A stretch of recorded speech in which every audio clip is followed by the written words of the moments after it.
thank you. Thanks for this opportunity to be with you. I'm going to come out here because we've got a PowerPoint, and I think it's going to be easier to operate it from here. I'm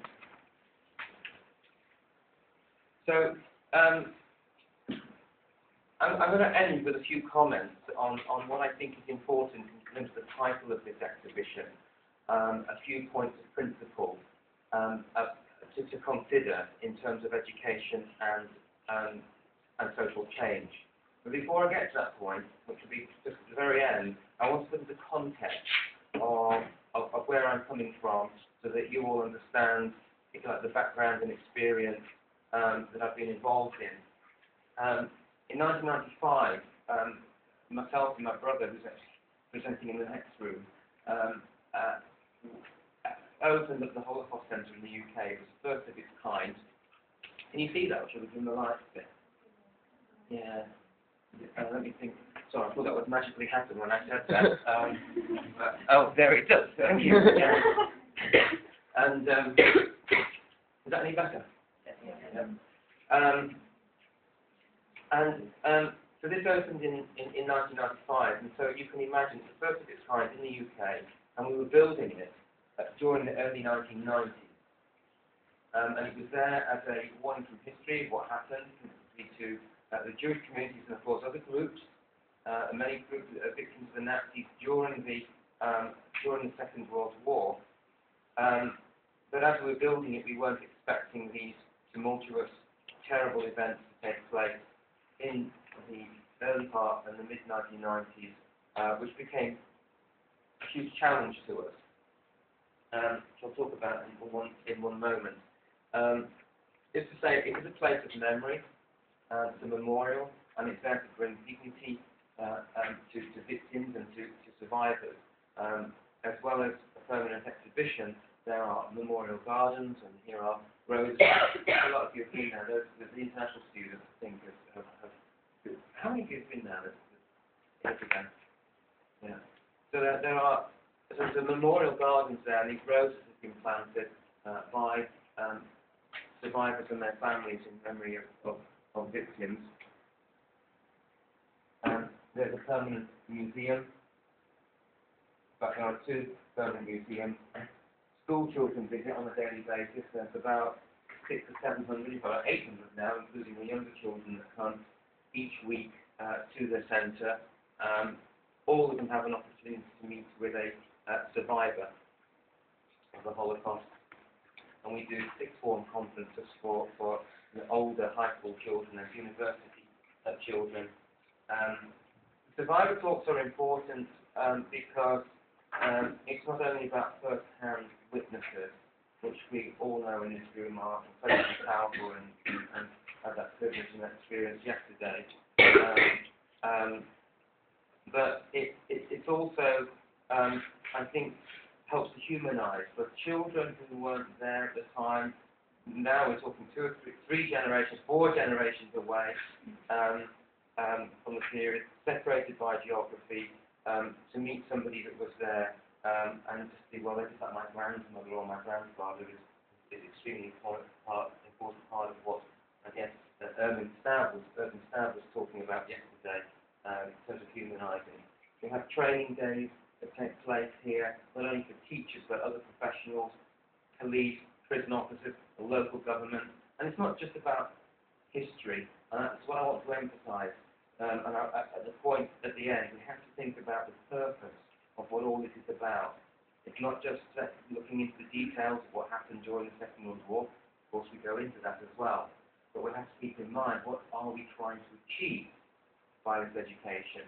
If you don't keep that in mind, then you don't know what the outcome is. It's like any activity or project.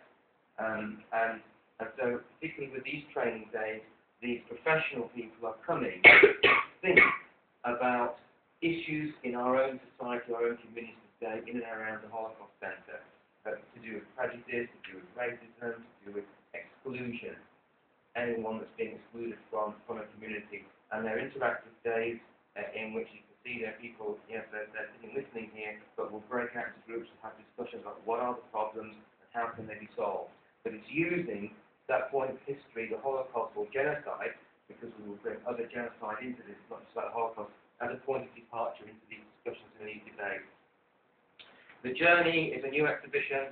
I haven't got time to go into it all, but it's designed for younger children, sort of 10, 11, 12-year-olds, and it tells the story of a young Jewish refugee boy that escaped from Nazi Germany, and it doesn't go into the killings and the concentration camps, but touches on the issues that younger people can relate to start then thinking at an earlier age about how and why these catastrophic events happen, and happen in not only in Europe but around the world.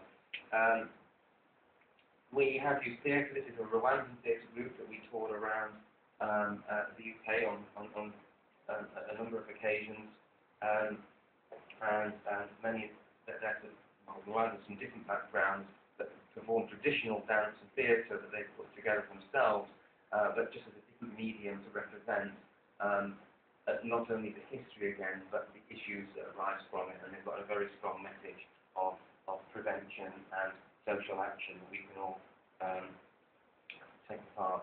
Now, the other memorial that I'm involved with is the Aegis Trust, is the Kigali Genocide Memorial. Now, where all this came about, I mentioned at the beginning that we were building the Holocaust Centre in the UK in the early 1990s. And a year before we opened, the genocide in Rwanda happened, which was, just unimaginable. We were seeing this in our newspapers and on our TV screens, and it took us some time to understand the gravity and the scale of what was going on. I think because we're so used to thinking, well, bad things happen in Africa, and this was the sort of idea, and we're here, we're building a warning to history and failed to see any of those connections. And then 2 months before we opened, the genocide in Srebrenica happened, and this was, a massive challenge to us. What are we doing? Building a warning to history about something that happened 50 years ago, when genocide happening on our doorstep. And that eventually led to the founding of Aegis Trust, which I'm the chief executive today. And Aegis has a mission which is all about diminishing and preventing genocide. I haven't got time to look at all these things that we do that involve international justice, it involves policy campaigning at government level. We're involved in campaigning around Sudan, for example, and a lot of other activities. One of our main programs, which is relevant to what we're discussing today, is in Rwanda. We were invited by the government of Rwanda. How am I doing for time? Oh, I'm going to keep this really short, because I know we need to have discussion time at the end. But we were invited by the government of Rwanda to help set up the memorial, the main memorial, in the capital city, Kigali. We were very reluctant to do this, but they were very persuasive on the grounds that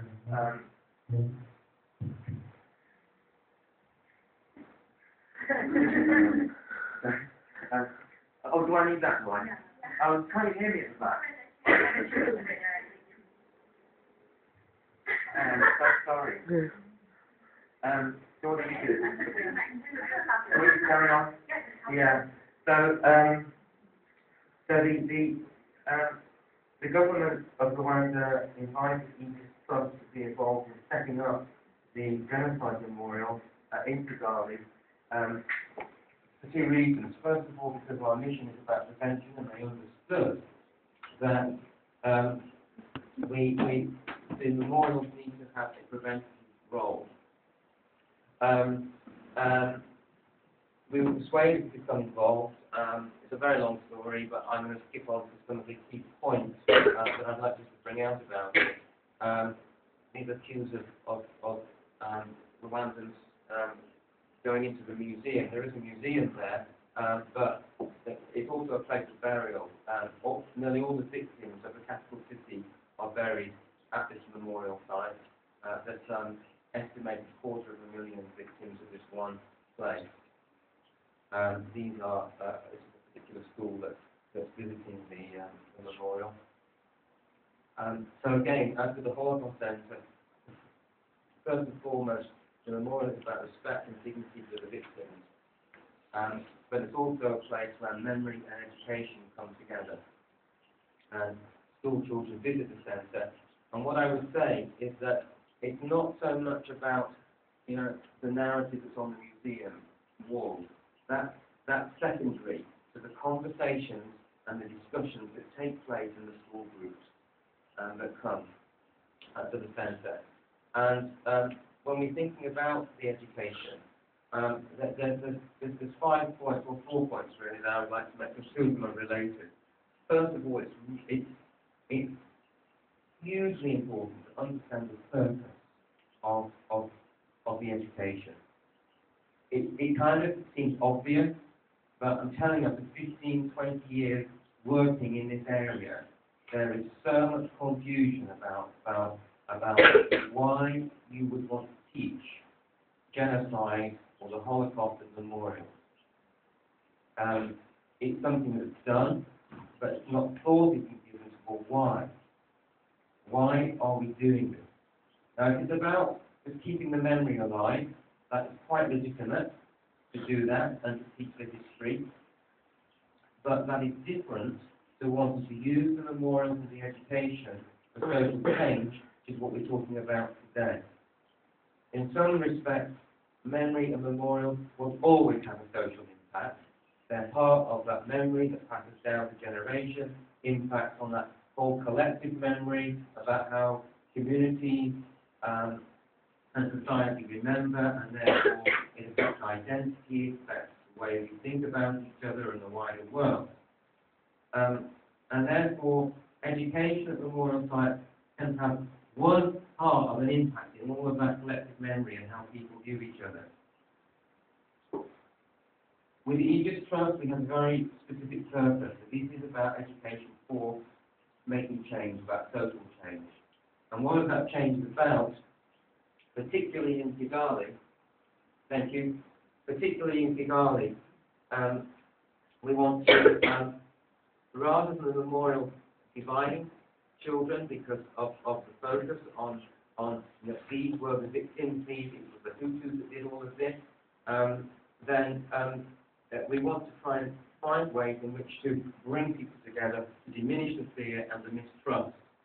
So we have to avoid collective blame or guilt, and we do that by the language that we use. So it's not about the Hutus, it's about the individuals that were involved in killing, and in fact we will highlight Hutus that were involved in rescue to demonstrate not an entire group that was involved in all of this. There is individual responsibility, and also there are choices that we have in situations of genocide.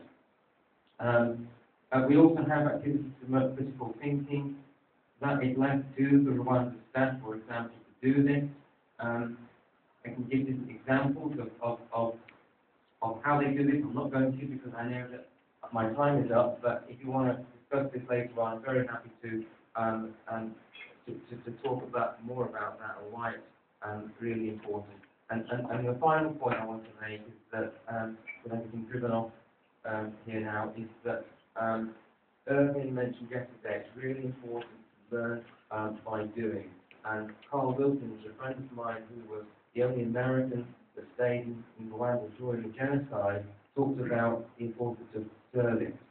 That we can hear, we can think about things, we can discuss things, that when we do something with our hands, when we get up and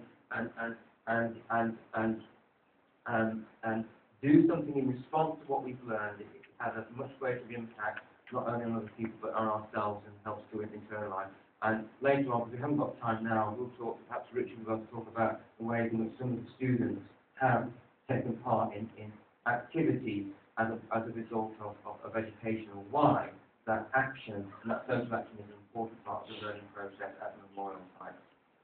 I'll stop there, but there's so much more we can talk about, but I hope we'll have time to discuss later.